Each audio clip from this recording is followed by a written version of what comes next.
Good morning, everyone. Welcome to Ryerson University and to Jane Jin-Woon Kim's final presentation, Milestone 4. The title of her thesis is Nourishing Neighborhoods in the Multicultural Metropolis. Her supervisor is Professor June Komisar. Her second reader is Professor Mark Gorgolovsky. And we're very pleased to welcome two external guests, David Campbell and Maria Faroni. I will be also here as the program representative. Welcome all, and Jane, we are looking forward to your presentation. Thank you. Nourishing Neighborhoods in the Multicultural Metropolis by Jane Jin-Woon Kim. First and foremost, I would like to thank everyone who has supported me throughout this journey. Thank you to my supervisor and role model, Dr. June Komisar, for your endless feedback, time, and support. Thank you to Dr. Mark Gorgolovsky for your constructive feedback and knowledge. And thank you to Kevin, family, friends, and my squad. The thesis involves 3 areas of exploration: food, culture, and architecture. Introduction. The thesis tests the idea of creating hybrid spaces of farm, market, and eating space within the ethnically diverse city to grow multicultural crops.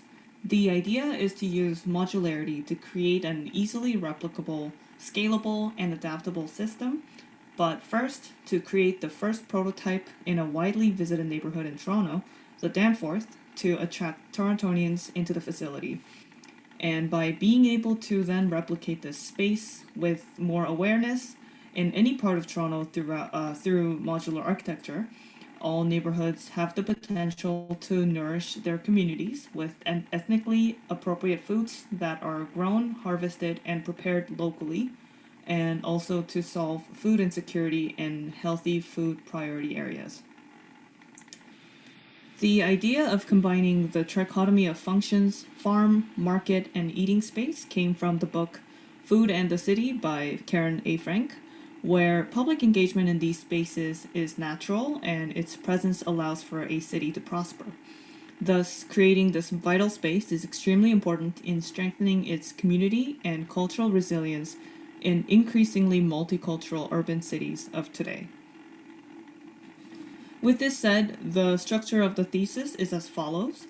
I will discuss global issues and urgency for change regarding food and the city in the section The Current World. Then in the section The Current City, I will talk about food diversity in our city of Toronto, food literacy, and neighborhoods with food insecurity. Then I will introduce the project. Then I will delve into how this design can be replicated in different parts of Toronto in the section The Future City, and then zoom out into how this could impact the world in the section The Future World. So the current world. In the last 50 years, there was a major shift of urbanization, and according to the UN, 2007 marked the year where, for the first time, more people lived in urban areas than rural areas. And cities have been growing since, and by 2030, 60% of the global population is expected to live in cities. And with such escalation in scale and size of urban areas, all factors of multiculturalism are to be considered to sustain its residents. And one of the factors is multicultural foods, with ingredients being transported around the world every day. OMAFRA, or Ontario's Ministry of Agriculture, Food and Rural Affairs, has reported that Ontario imported more than $10 million worth of okra and $20 million worth of imported varieties of eggplants in 2016 alone. So a more diversified growing of global crops is necessary. And thankfully, advancements in agriculture has made it possible to grow world crops in different climates. Technological advancements such as Controlled Environment Agriculture, or CEA, which is a tremendous innovation of the 21st century that allows any region to be the most optimal place to grow. And additionally, hydroponic growing can allow for vertical stacks of produce, thus conserving space to a fraction of its area, and therefore farming with smaller underutilized spaces, especially along arterial ways in the city such as waterways, highways, and train tracks within the city can be achieved. The current city. I will now discuss the cultural context and the food literacy of Toronto. Toronto is the most multicultural metropolitan city in the world, with 48.6% of its population foreign-born, and over 140 languages spoken in the Greater Toronto Area. And Toronto's immigrant presence is well established throughout the city and highly celebrated. And with this high percentage of the city population as immigrants, family, restaurants, ethnic markets, and businesses emerge, allowing ethnic neighborhoods to form and ethnic economies to prosper. However, compared to how diverse ethnic restaurants are in our city, the supply is either imported or not as abundant as locally grown. Another factor for pushing for local produce is for food security throughout Toronto. Having access to healthy ethnic foods is crucial for both physical and mental health. However, nearly 1 in 5 households of Toronto face systematic barriers to accessing healthy, affordable, and culturally appropriate foods. And the implementation of the market may further decrease food insecurity through lowering of food prices in the area through competition.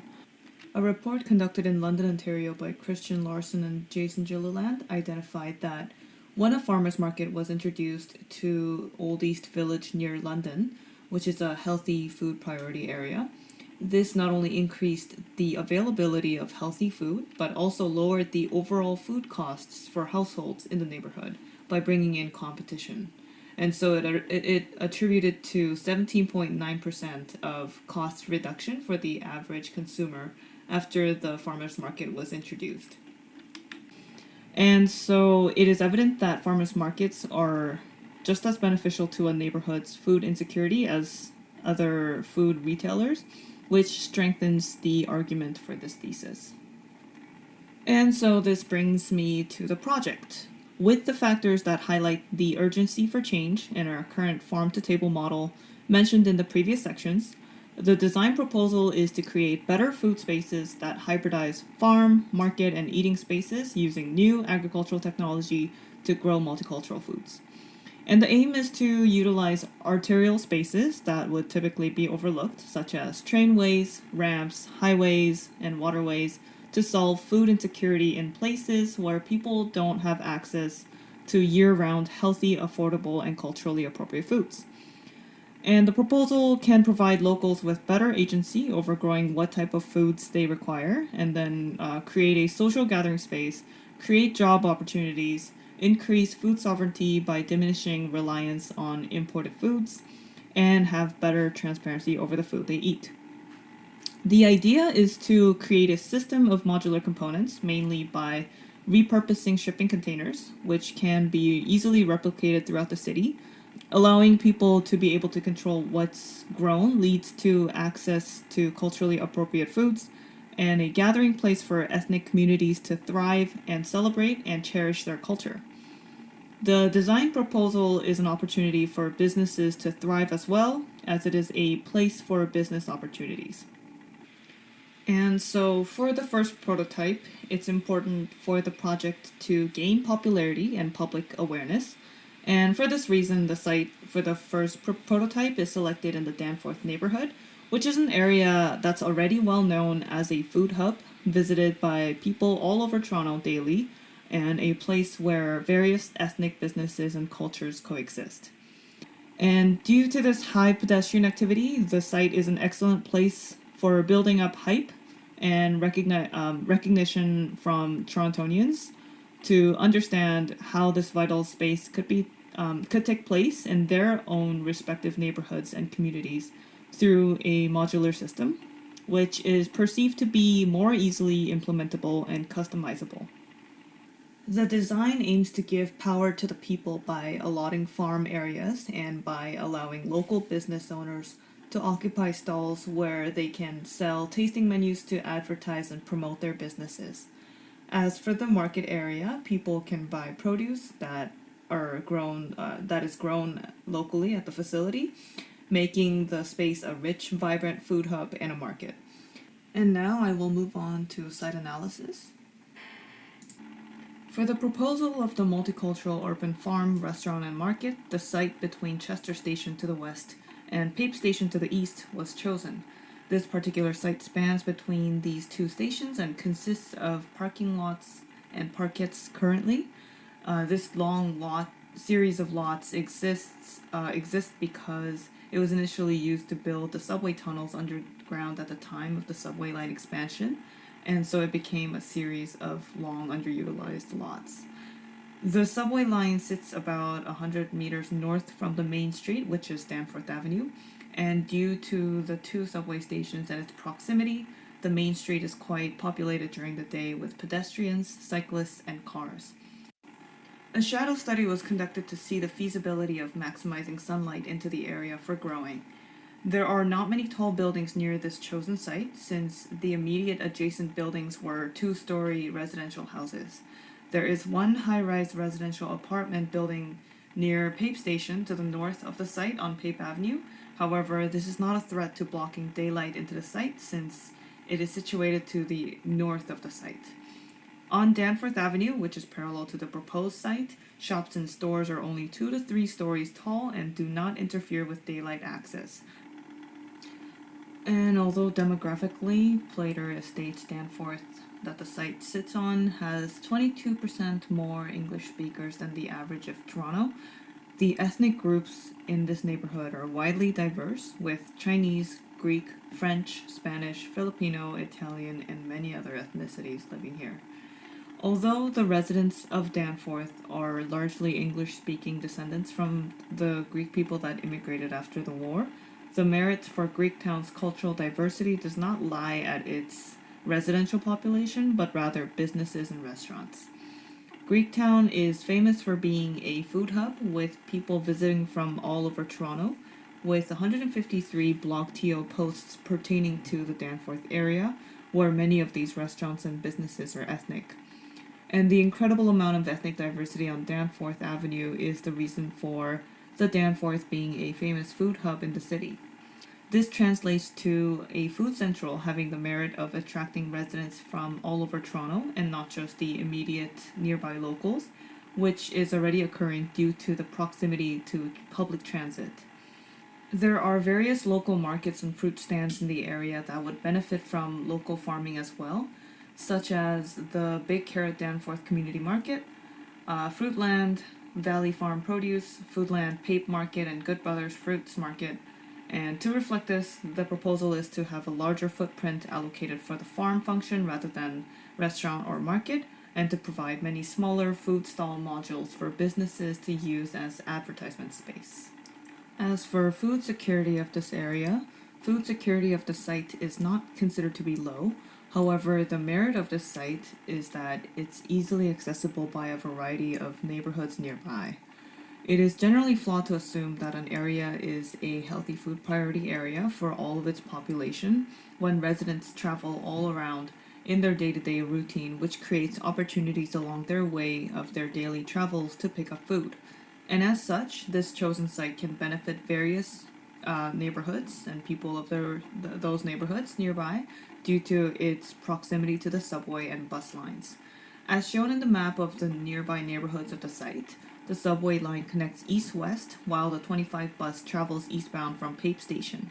To the east of the site, there are Taylor Massey neighborhood and Oak Ridge neighborhood, which are considered to be healthy food priority areas, while to the north of the site, there are Thorncliffe Park and Flemington Park, which can be accessed by the 25 bus from the site, which also have low food security.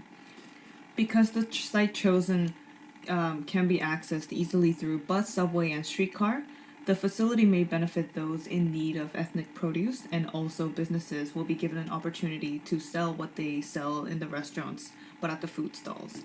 And just like that, this will create hype and recognition so that people of all neighborhoods would have visited the site and are aware of how this type of space can be put into their neighborhoods. Another major reason for choosing this site in the Danforth area is to reach a wider audience for better food literacy and education. And the site will replace the Eastdale Collegiate Urban Farm, which was an urban farm on top of a high school that is a couple of blocks south from the chosen site.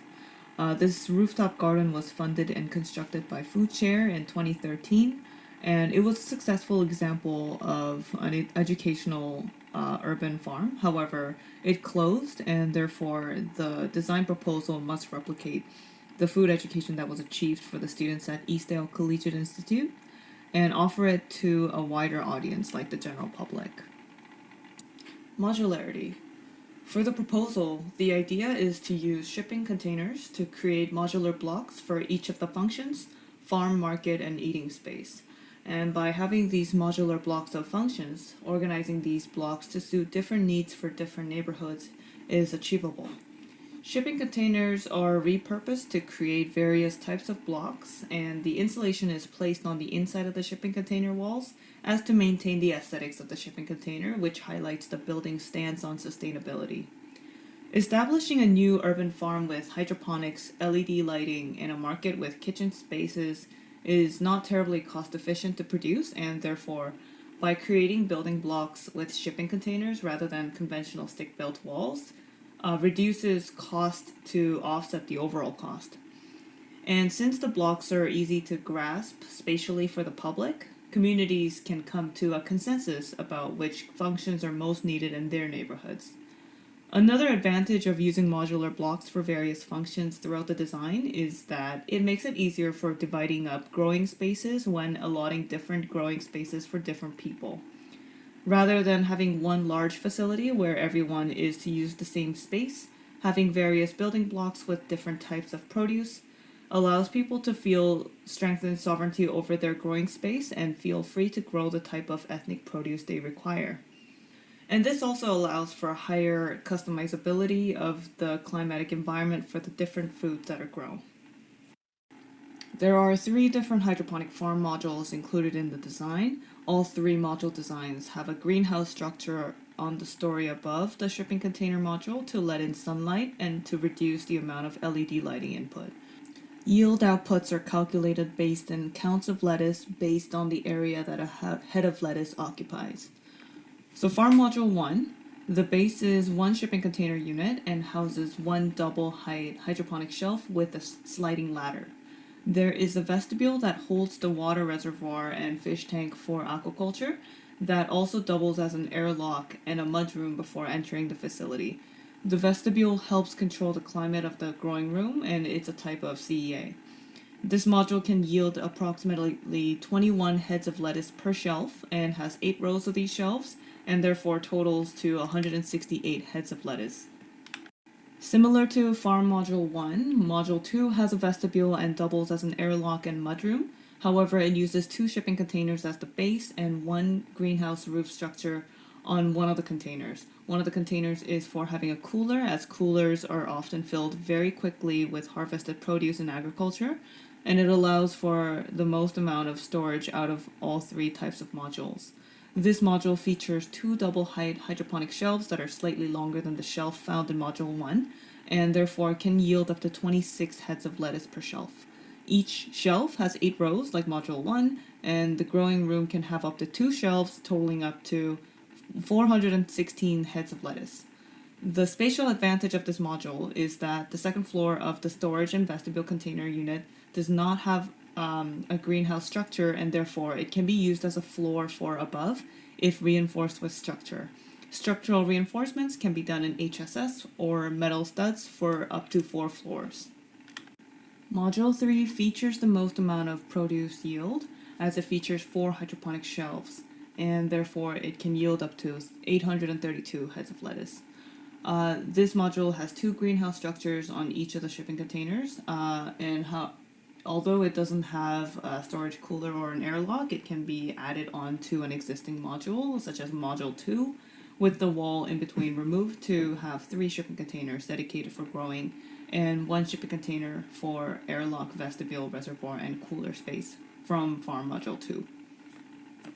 The food vendors and seating area module houses 2 kitchens for food vendors, and it's an opportunity for existing local business or a business that's just starting out in this facility. The module consists of 3 shipping container units where the walls in between are removed for space, and there's space for seating and tables as well. Market and food stall module consists of 3 slots in 1 shipping container unit, and therefore each slot is very small. There are no seats inside, and therefore seats must be provided elsewhere. The slots are interchangeable between market and food stall, and therefore it can be customized to each neighborhood's needs, meaning that in a given module there can be both all three food slots or two food slots and one market slot, etc., etc. Along a long linear path, this is an ideal module to place since it does not take up much space as the food vendors and seating area module. The market slot features some shelving space and a fridge where produce can be kept. The food stall does not have as much kitchen equipment as the food vendors and seating area module, and therefore vendors that are starting out their business ventures may have some difficulty preparing food in such a small area. It's about the size of a food truck. And so this food stall is ideal for local businesses that are offering a tasting menu outside of their restaurants, but it's also ideal for beverage serving as well. In the site plan, the two highlighted areas show a long linear pathway which is to be named the Harvest Way, and a smaller T-shaped plot of land on the east wing of this pathway near Pape Station called the Danforth Gardener. I will first talk about the Harvest Way. This portion of the design is to be seen as... Sorry, there seems to be a glitch, which just keeps happening. Let me just open a different PDF. I'm sorry. I'm not sure why this is happening.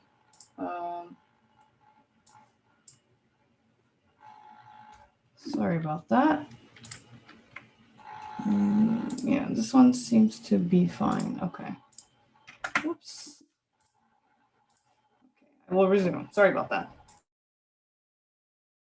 The more replicable part of the design. The path is to have various growing containers scattered throughout the pathway, such as Farm Module 1, which is ideal for its narrow space, and some marketplace, such as Market and Food Stall Module.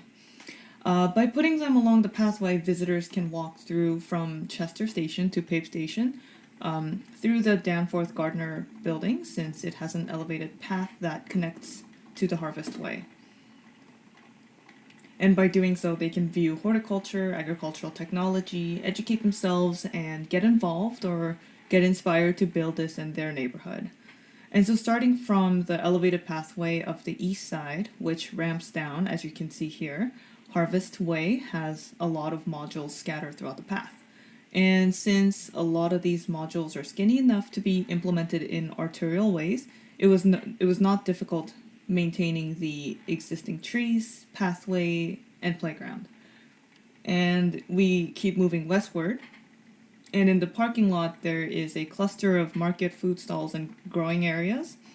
It features a lot of seating under the trellis canopy, which has vines growing on it. It is supposed to provide comfortable shaded seating to accompany these food stalls. And as we move more westward to where the site for the new accessible exit for Chester Station is, here's another parking lot that is now filled with food stalls, market and farming areas. And to experience what this may look like, here is the before picture of the existing condition, and here is the after. The right side has Farm Module 3, and the left side has Food Stall modules, and of course there is seating in front. And now I will discuss the Danforth Gardener portion of the design. As the first prototype that requires enough hype about the project to spread awareness throughout Toronto to people of other neighborhoods, the facility must be large enough to support a larger population than just the residents of the Danforth area. And therefore, a relatively large 3-story building is to be built, with parts of the building being constructed using conventional site-build construction methods, and parts of the design being the modules. This is the elevated walkway path leading from the roof of Pape Station, leading to the roof of Pape Station. And the elevated path is to be accessible by the elevator to across Pape Avenue. This long pathway is elevated throughout the Danforth Gardener site and connects with the ramp to where the Harvest Way is, which is on the ground floor. And so by bringing people across right through the Danforth Gardener building, it sparks curiosity and entices people to walk on the path and continue on down the Harvest Way.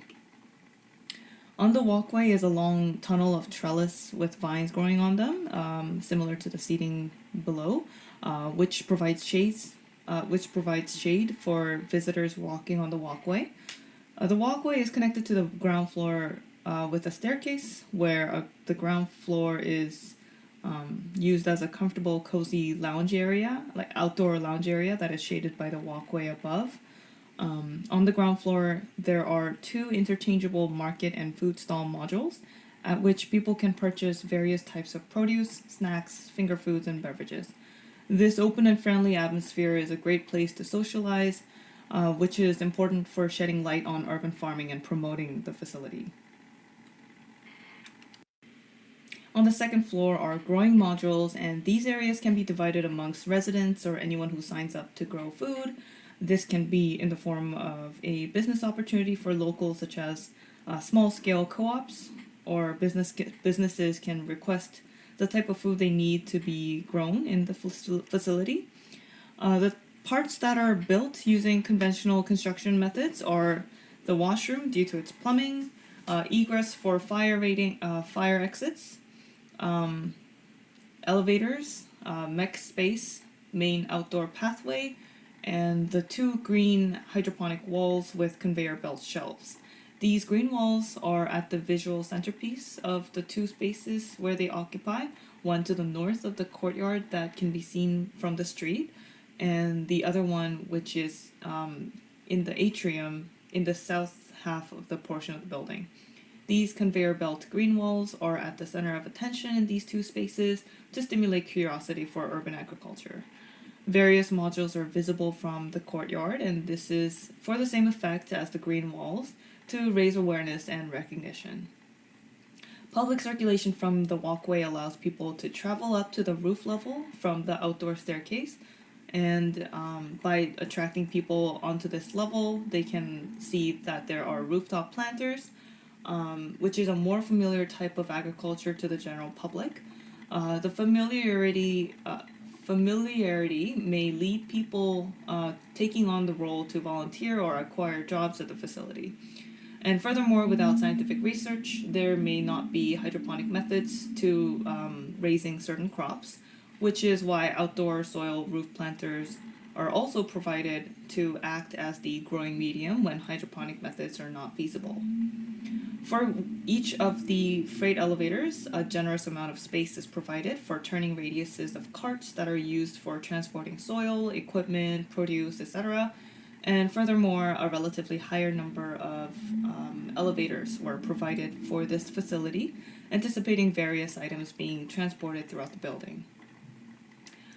Growing space, kitchens, eating space, and market space are all built with modular construction using those modules. And this will create an emphasis on branding on these types of spaces and how they function as modules.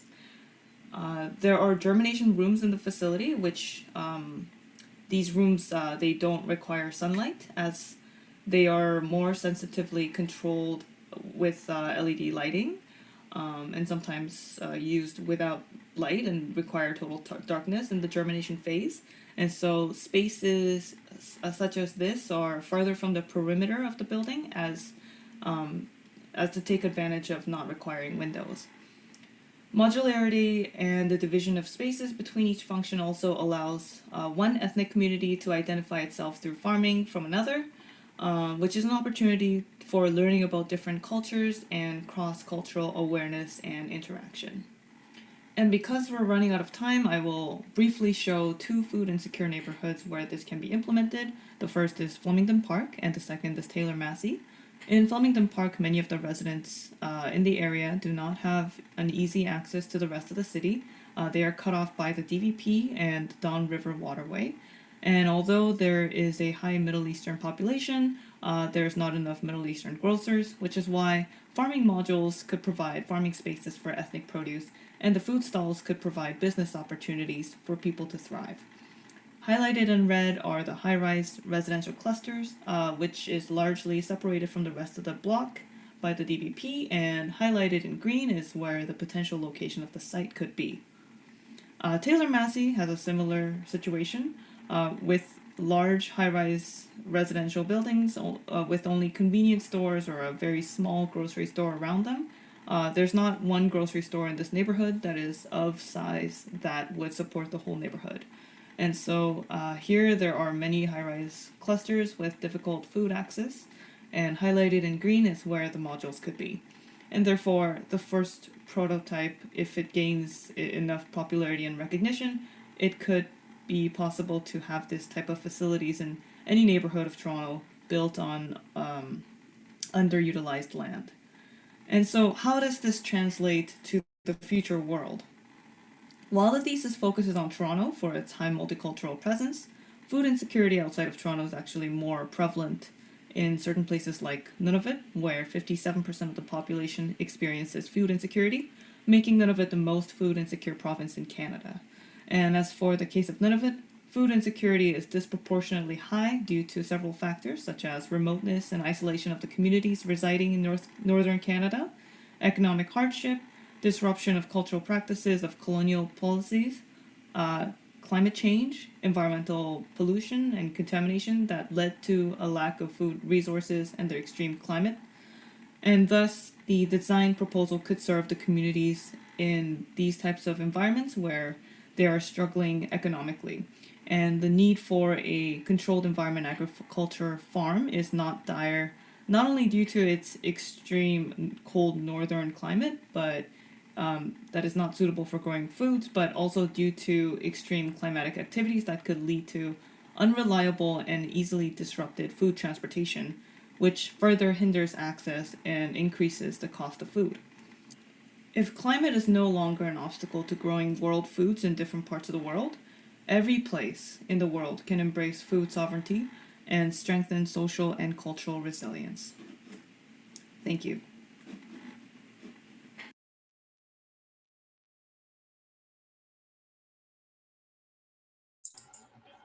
Thank you very much, Jane, for this presentation. What I suggest is that if we have any point of clarification, that would be a good time to ask Jane about any point of clarification before we proceed with comments and feedback. So would any of our guests, supervisor, program rep, and I also wanted to welcome Professor Marco Polo, the Associate Chair of the M.Arch program. So if anyone has any point of clarification. If not, I suggest that we proceed with questions and comments from our guests. So either David or Maria, you're welcome to start your comments and your feedback. Thank you so much. Thanks, Leila, Okay. and thank you, Jane, for the presentation.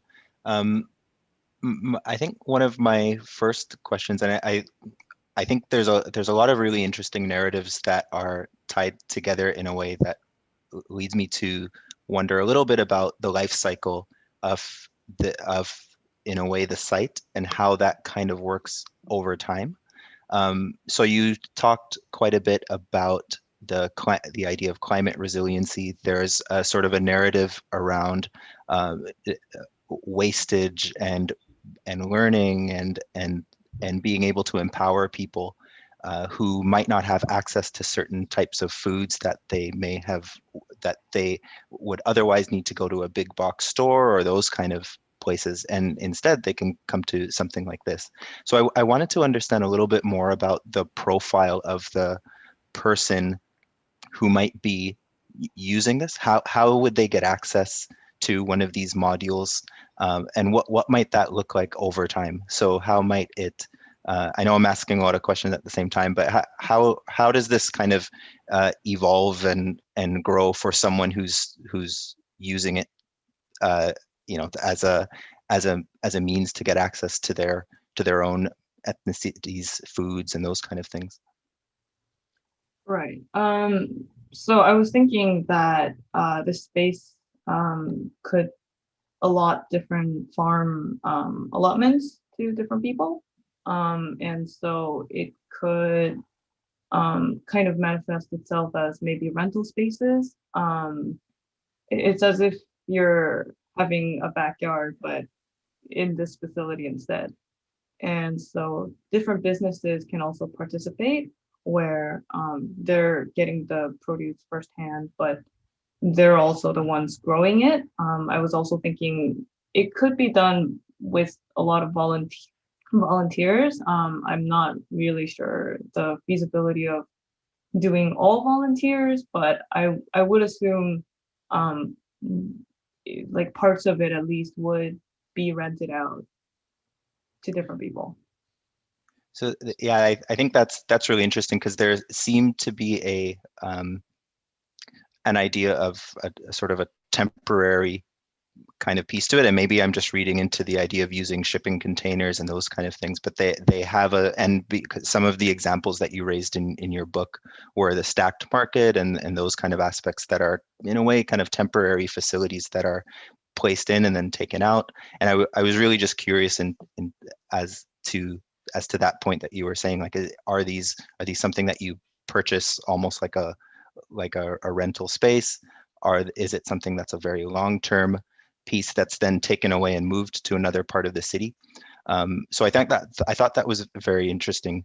And one aspect that your example that you placed near Pape Station, one aspect to that was the idea of a hub and spoke, in that you have a hub building that's in very close proximity to the intersection and to the station, where you have a lot of the key aspects and key functional program, right? So you have the rooftop garden, you have loading bays and those kind of aspects. But then you have these smaller satellite pieces that might be where you're growing food, where people are purchasing from.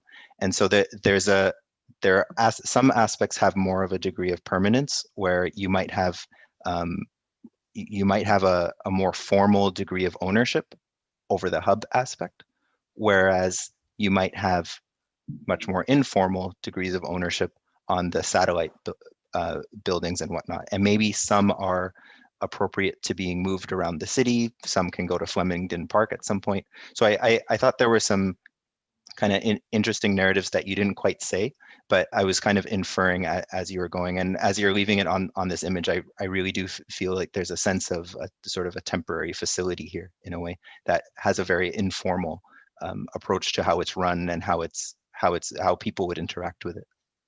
Right. So I kind of saw the shipping containers as more of a permanent sort of mark on the property, and it's, I guess, the modularity hints at the people of different neighborhoods that they can have this sort of thing happen at their neighborhoods, rather than taking those modules into their neighborhoods.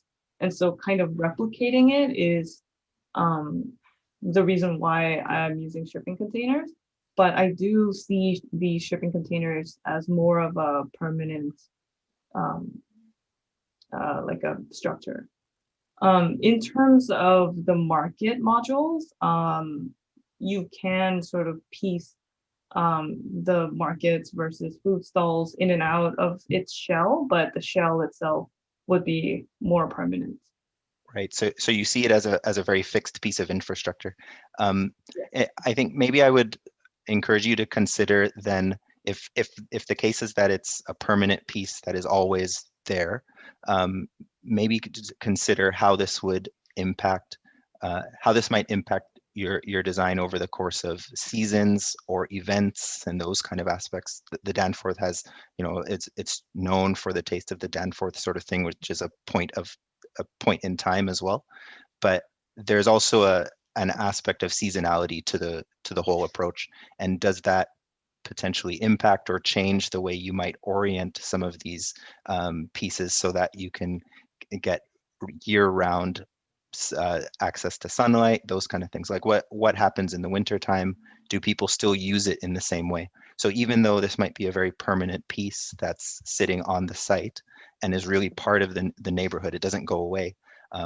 How do people interact with it over time? It might be something to consider, or maybe you've already considered it. Right. And so I actually see it as, so I did mention in the section seasonality, that the merit of this facility is that you can have all year round produce, even in the winter. And so I don't think in the winter it's just gonna go away. It would kind of do the opposite of that. It would survive the winter so that people can grow food in the winter months. Yeah, and it has a life throughout the winter. What I'm trying to suggest is that it is a sort of a year-round facility, but the way that people might interact with it might be a little bit different from one season to the other. And I think there's a very strong approach here in terms of how the community uses it and just drops in versus other people who might come by over longer distances to take things home and that kind of stuff. So I think there are multiple ways to read how the community might engage with this. Mhm. Great. I guess I get to ask some questions now. Those are really helpful questions from David that help to understand the project more. So it was really good to have you start. Jane, thank you. That was really interesting. You're so well spoken. A lot of threads of research coming together to bring this. Toronto is an ever growing, ever shifting, ever changing city. So definitely the kind of laboratory you wanna have your playground in these kinds of ideas. I suppose I have sort of like two areas of questions and discussions together. So the first is, I wondered if you could just talk us through a little bit about the design process. So there are a lot of different ideas that came together. There were quite a few precedents that were raised. There are different sites that you're looking at. And if I look at the thesis topic was all about testing an idea. So I wondered if you could share a little bit about the design process and how the precedents and the different subject areas informed your decision making, either to choose the site or discarded ideas, discarded sites, discarded design process elements, and how that led you to this. And then part B to that question will be now, Sure. tell us a bit about testing your proposal. Now you've come to this conclusion. What does it mean now for the site? Right. Either socially, politically, what does it mean for these areas? So in the beginning, when I first started the project, the idea of modularity wasn't quite there. And so I was looking at how do we solve perhaps food insecurity or food sovereignty or growing ethnic produce. So I started off with that topic, and then I looked into using underutilized spaces, just because that's something that's very, very widely done in urban agriculture nowadays. And so the advantage of hydroponic farming is that it allows you to use very small lots of land, just because you can do stacks, vertical stacks. And so that kind of got me thinking, how do we replicate this in parts of Toronto so that all neighborhoods can kind of have the food they need? Because if it's not local, then what's the point, right? And so, because the whole point of it is that any neighborhood and all neighborhoods can have this facility. And so then I started looking at modularity, and I started investigating into how like shipping containers could be used. And I kind of ran into Ripple Farm, which is a type of shipping container farm that's actually at Seneca College. And so that's actually in my case study that I discussed. I didn't really have time to discuss the case studies during the presentation, but a lot of the precedents deal with the idea of modularity and growing things in a very unconventional way, and also hybridizing different functions. And so one of the precedents that I looked at was looking at the merging of farm and market. And another one I looked at was merging educational space and farm. And so it was kind of through kind of exploring, okay, did they succeed at that? What came out of it? And what is the benefit of merging these spaces? That is when I kind of realized if a farm is there, then people might just not really engage with it. Like if you're not too familiar with hydroponic farming, you may just look at the shipping container and go, that's a weird looking structure, and then just walk away. But then I realized the real benefit of merging spaces like farm, market, and food stalls is that it creates this sort of cultural and social shift where people now see it as a vibrant social space rather than, oh, that's a farm. And so in a way, that kind of helped me think that's how we're going to get people more interested and more aware about urban agriculture. I don't know if that answered your question, but So, do you think that you've tested it? You know, like let's go back to your original premise, and which is to kind of test this right. combination. Mhm. Do you feel that you've tested it? Do you feel that there has been an element of coming together that has the impacts you've wanted? So I'm going to use the words local were very important to you, the word food sovereignty, the idea of food security. What do those mean to you now with your final proposal, and to what level do you think you've achieved being able to address those with this proposal? Right. So I'm not sure if I was able to test it since it's not like anything got built, but just based off of the Jackson Hole, Wyoming farm it's in my precedence. They were able to sort of construct this farm and have a community build around it. And so it's an educational space. So basically it's a hydroponic farm, and then they employed people with mental and intellectual disabilities to kind of work there. And then it created jobs for them, it created a community for them. And they also have a market where they sell the produce that they grow. And it's like it started like this whole movement, right? And so I guess seeing a lot of those kind of case studies where it actually had like an impact to the city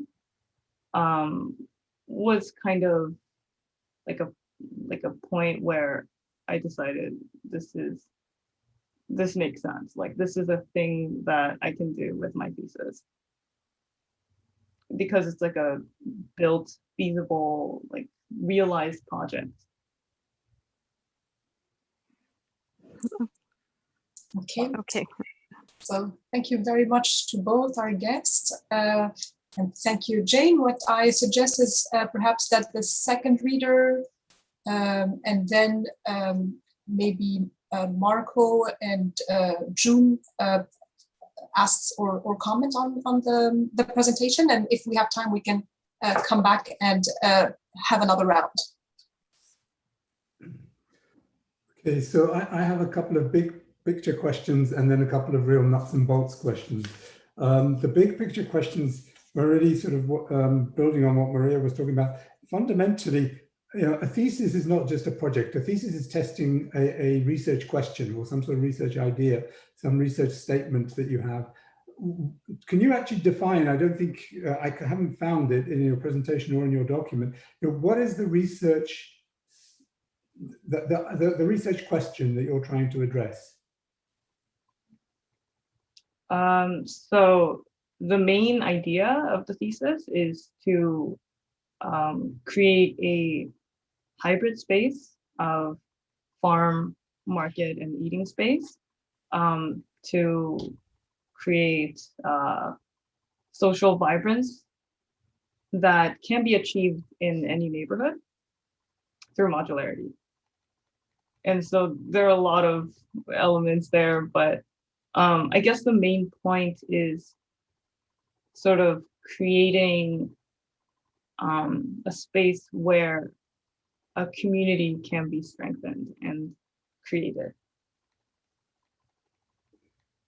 Okay, because I mean, from a lot of the things that you've said in the past, in previous presentations and in your report, there was also a lot to do with sort of or testing the idea about how architecture can bring and highlight ethnic foods into the city, and support disadvantaged communities and communities that have food deserts and that sort of thing. And I'm just wondering how you think that this project has addressed those issues. Right. So in a lot of large scale hydroponic farms, the disadvantage is that it's not being grown by the people, it's being grown by like one entity or an organization. And so they get to choose what's being grown there. Usually it's lettuce and basil and strawberries. And growing multicultural foods is especially important to Toronto, where people need to have an agency over what type of foods they eat.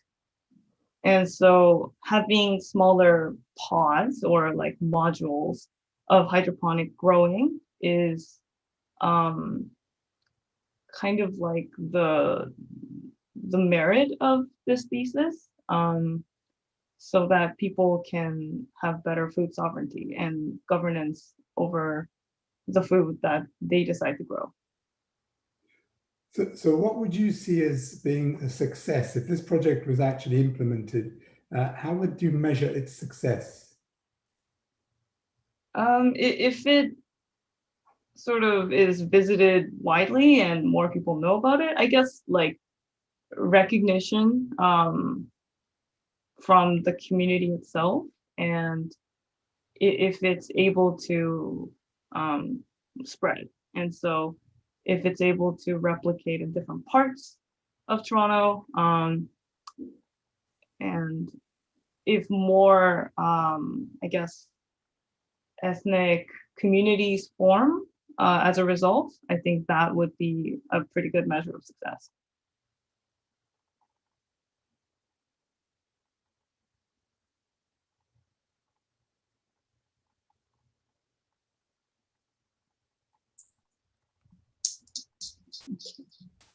Okay, thank you very much.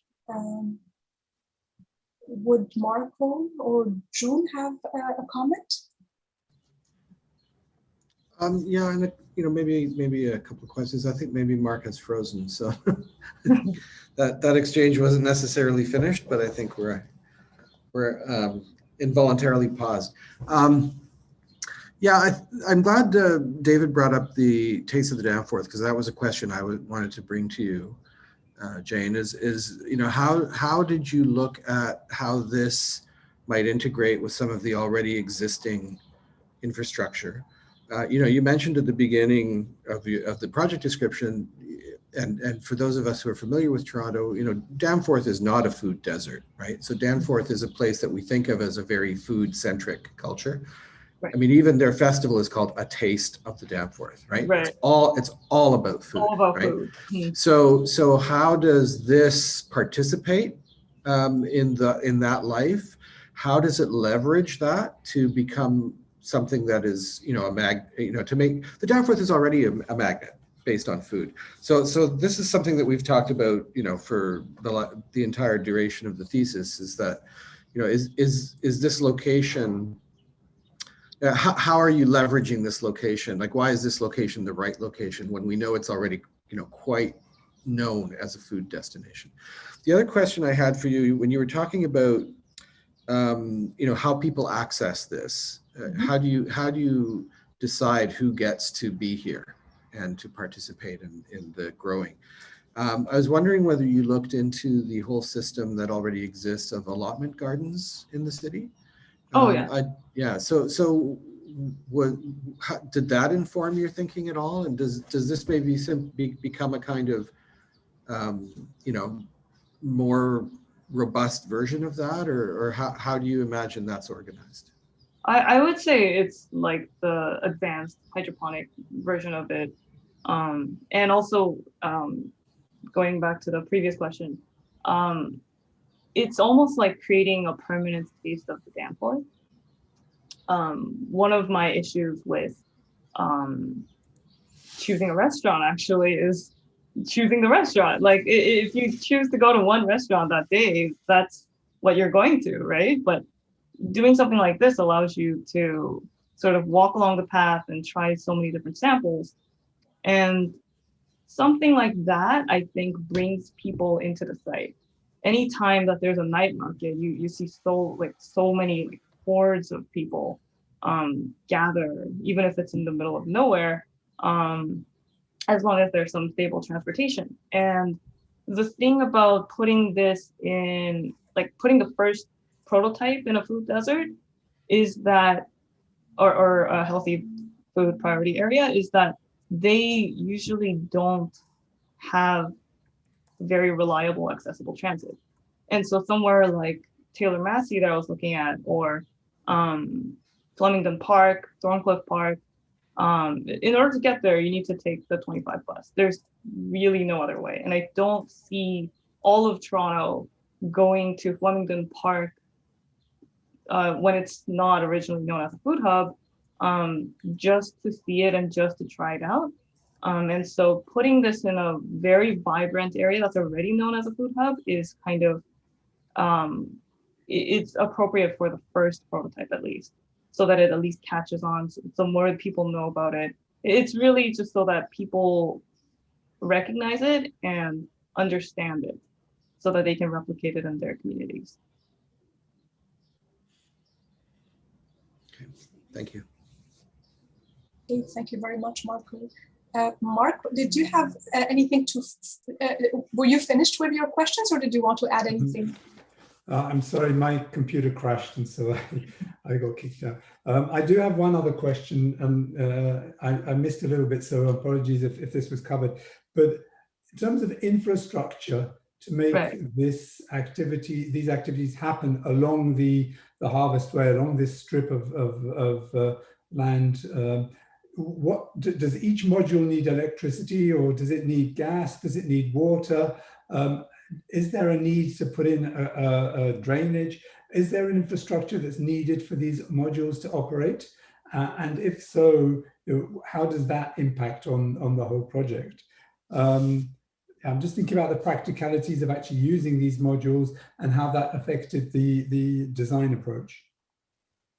In terms of plumbing, there's really no need, because you can kind of wheel the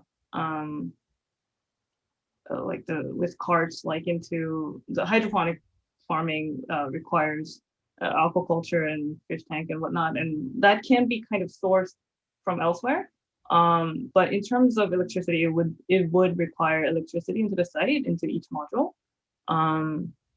because without, there would be no LED lighting or anything like that. And so that's something that would have to be constructed. Okay, yeah, I mean, I think that maybe it's a little bit more complicated than you're saying, because you've got some units in there which are doing food preparation, and there are certain health and safety requirements that would have to be met in terms of water availability, yes, and drainage and stuff like that. So there will certainly be some areas which will need more infrastructure, and I think that needs to be thought through. I also think if we're talking about sort of climate change and those sorts of things, if these units are relying on lots of energy, that's not necessarily a very, it will be interesting to know what the climate impact of producing a lettuce or whatever, tomato or whatever, in one of these units compared to doing it in a more traditional way. How does that, and shipping it in from Guelph or somewhere, how would those compare? It would be quite interesting to actually look at those figures, because I think you have the potential, particularly because you have solar, good solar exposure. You could have included things like solar panels in the system to actually generate the electricity. You could have collected water off your roofs, because I know hydroponics uses very little water, but it still does use water. You need water for cleaning things. There's a whole process of engaging with the agriculture which requires certain resources. And I think there is some potential to include some features like that. Right. In the thesis document, I actually included rainwater harvesting, which can be implemented for any of those modules. But solar panels was something I actually considered. And it really just boiled down to cost. I was trying to look up how much it is to put it in, and I'm not sure if it's so feasible cost-wise, but it would be fantastic if solar panels could kind of run all of the modules, like in the ideal world. Okay, thanks. I'll stop there. Okay, thank you very much, Mark. June, would you like to take the mic? Hi. I think my first comment actually was already covered by Jane, that that it becomes a permanent taste of the Danforth. But more importantly, I think it's a place for new entrepreneurs. And I was thinking, you didn't mention this, but I think we discussed this occasionally. Scatting Court is a very interesting long-term test of this sort of thing, that they don't grow that much. They do some growing, and they have a single professional grade kitchen where the starter entrepreneurs can produce their food, and then they sell it in these shipping containers. And it's been there for, I don't know how long, a dozen years or more. And the advantage of this is you have new immigrants who want to do a startup food business, who really don't have the funds to open a restaurant, but they do have the money to rent a tiny little shipping container. So I think it's not just for the customers and users, but also an opportunity for new vendors, new entrepreneurs, new growers who wouldn't be able to have a very large startup, can't have a full farm, but can rent a small space in a hydroponic greenhouse or situation. And to quickly address something that Mark was talking about in terms of energy uses, that's always a huge question. And I think in the document, Jane mentioned that the LED lighting in these new 21st century developed controlled environments can have a very small spectrum, only the spectrum that the plants really need and don't need to be, and the advantage of LEDs is that they can be tuned, I don't know the correct word, to have just the spectrum that you need. And so that in itself becomes a little bit of an energy savings. But for sure, solar power would help the situation tremendously. Oh, one more thing, I just checked online to make sure that the Eastdale Collegiate has been closed, and they haven't had a post on their website since 2018, so it definitely is closed. But it also solves, there was this huge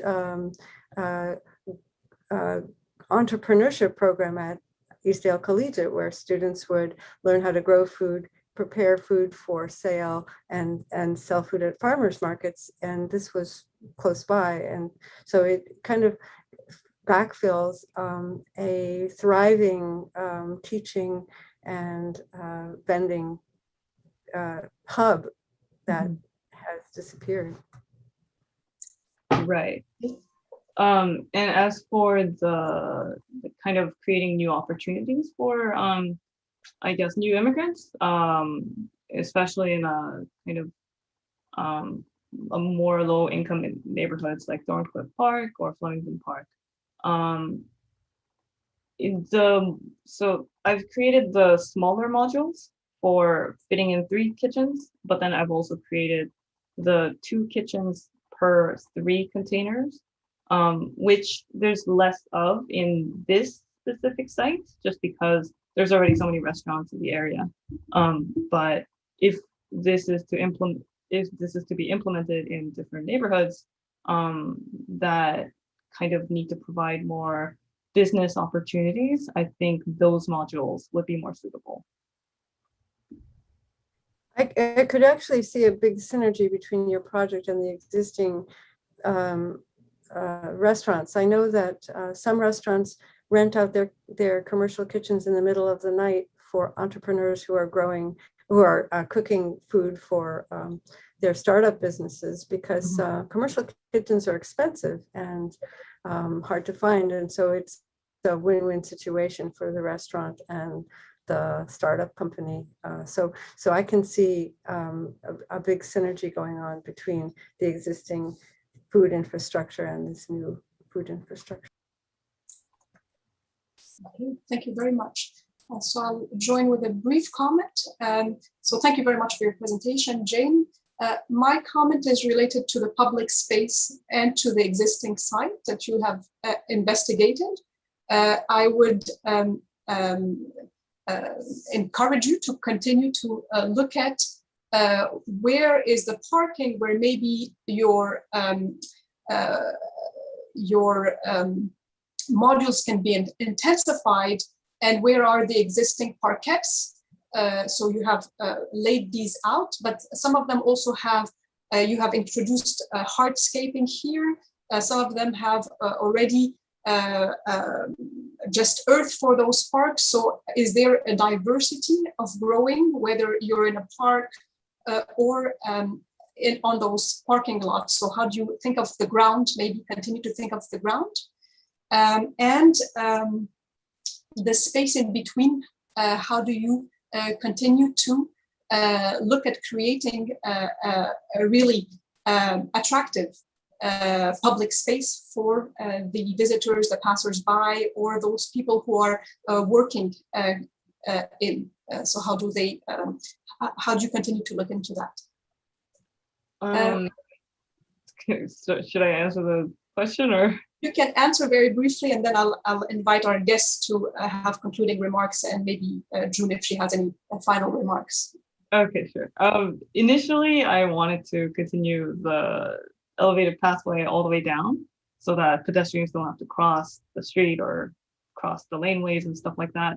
And then it just kind of came down to the feasibility portion of it, like what would happen under that ramp and who's going to build it. Like, it's going to be so expensive just to elevate it, but who are we elevating it for, and what's happening on the ground floor? And so that didn't actually happen, but that was something I was considering in the beginning. Can I ask another question? Yes, please. Sure. Go ahead. Okay. Thank you so much. Okay. So Jane, you're doing really well here, keeping up with all the questions. Oh, thank you. I want to ask you about the modularity. So I really get the idea of reuse, and kind of fits in with the whole theme and you know, the environmental aspect and the materiality of it too.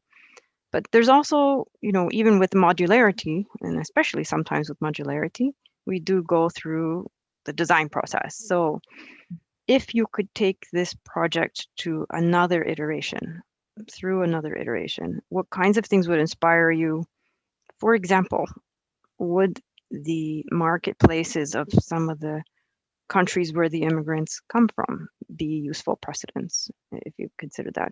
But looking at this sort of modularity and the setup, the orientation, how you use the spaces, you know, not necessarily designing in plan, because people don't really experience places in plan. What are you thinking about if you would go through another layer of iteration on the design process? So something that actually inspired me is a lot of markets in Asia, a lot of traditional markets in Japan, Korea, China. Like, a lot of these markets have just basic allotments of areas where you're allowed to, you know, start a business, and then it's just rows upon rows, right? But it's actually not like a grid system. It's actually like in like a path. kind of similar to here. And so if I was to do another iteration, I think it would be sort of mimicking that kind of system, sort of putting markets maybe not as a cluster, but sort of as a like a linear path, I guess, along the path, and then maybe farm modules kind of happening in and out of those areas. I think that would be like another iteration of it that I didn't get to explore. But based on the site, it was not exactly easy to kind of do an option like that, just because there were existing trees that I just didn't want to touch at all. And so, and also that would mean there would be way more markets than what I'm proposing, which is kind of going against the idea of like, are there that many businesses in this area? Maybe not, but I don't know if we can have a huge path just filled with food stalls. Okay, so that's a really interesting concept, the idea that there could be continuity across the city in some way, and signs and elements all across, and that would link a lot of the comments that Leda brought up and some of the concepts of permanency and temporariness, temporality, and it's always, I think that's what I meant about the testing, going back to what you produced and seeing if you're responding, and then you respond again and again, and it's always going to take the project to another level of maturity and articulation for that, that specific site. I think I like the idea of what inspired you going back there, and then I suppose there will be a balance, right, between what local means, because I think I've heard local come up in two different ways. One is by the sheer idea that it's available to you locally, and the other, the more organic environmental one, linked to seasonality, which is what is an indigenous product of an area. Right. So those are two very different definitions of local. And I wonder what they mean to you now that you've gone through the proposal. In terms of planting only indigenous, I guess, local crops, I'm not exactly for that idea. Like, the world is changing, and we grow cabbages, but they're not from here, right? And world crops are, it's tricky because a lot of people, they don't really know what's actually native to the country. A lot of things have been moved around, and no one really knows the origin, like the pure origin of where food is from. And the awesome thing about hydroponic farming and CEA is that there's an airlock, so it keeps everything in. Nothing's going to actually like go out there and spread and become invasive species and whatnot. And so I think that's a huge